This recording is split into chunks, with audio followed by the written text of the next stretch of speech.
Like many of the students in this room today, I am one of many Afghanis who has never known a peaceful country in his entire life. In fact, the joyous yet brief ceasefire we experienced this past June was the closest thing I have experienced to an Afghanistan peace. That brief period taught us a lot about the future direction of Afghanistan. It's evident that all Afghanis are longing for peace and that we need it now. Currently, our country is at crossroads with both tremendous opportunities and equal risk. At this very moment, the government of the United States and the Taliban are currently in painstaking negotiations to reach a peace settlement. Yet the sovereign and democratically elected government of Afghanistan has had no role to play in this negotiation, raising fundamental concerns. From the credibility of an agreement reached to activities of external powers such as Pakistan and Russia, there are fundamental concerns about the status of the peace process. Today we have gathered to discuss these very issues and many more. At this critical moment, it's imperative that all Afghanis come together in order to achieve peace. This is not just limited to those in this room, but includes those of every tribe, sect, and religious group both here in Afghanistan and around the world. It's time for us to put our difference aside and unite as an Afghani people at this critical time. As a young Afghani who has lost a couple of his family members on the war against global terrorism, on behalf of Afghanistan youth from around the world, I humbly request Afghanistan government as well as opposition leaders to unite and act regardless of their personal interests, for the sake of Afghanistan national interest, in order to bring an end to this long-lasting destructive war in my beloved country. Today we have divide women from statehood or from the concept of government and the concept of nation. I don't want to be as a woman to just be recognized as a woman. I want to be a part of Afghanistan's solution, not only problem. Not only to talk about Afghan women, but I want to talk about Afghan youth. I want to talk about Afghan provinces.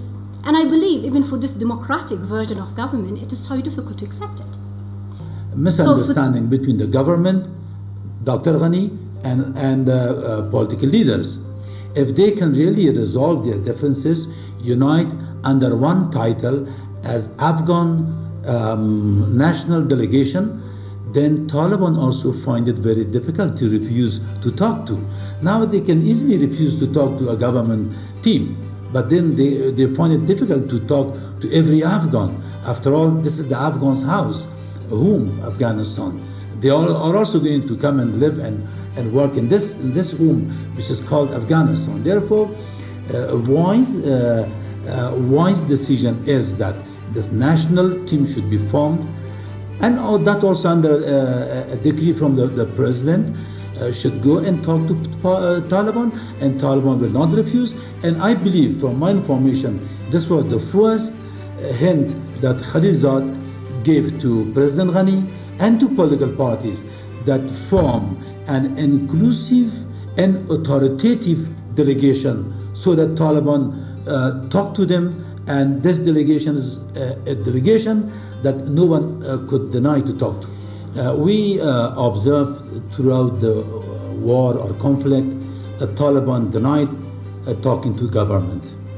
Therefore, the other option or alternative could be the state leaders, the country leaders could step in and could represent the government and could introduce or propose solutions to the deadlock. That was an opportunity that the national leaders of political parties, other tribal, regional leaders, they were invited to Moscow, and they sat with Taliban leaders and they discussed various options how we could go about in the absence of the government. We definitely need to know the journey. It starts with a dialogue, negotiation, coming to the deal, and then deal going to be implemented. So we are in the early stage at this stage. What we really need is building the confidence and trust. In which level we need to build the confidence and trust? I think we need to build the confidence and trust at the national level, at the regional level, as well as with international level. So if you look at the current negotiation, I would say that there are three key players that they are playing a very major role. But there's also other stakeholders that they are all very important to facilitate or maybe to spoil or support the peace process. So who are these three key players? It is the Afghan government, the Taliban and the US. نگرانی کلان مایی است که سوال داریم آیا عوامل و اسباب جنگ آنچنان که باید تجزیه و تحلیل شده؟ اگر ما ندانیم چرا در افغانستان جنگ است به هیچ صورت به صلح دست نخواهیم. ما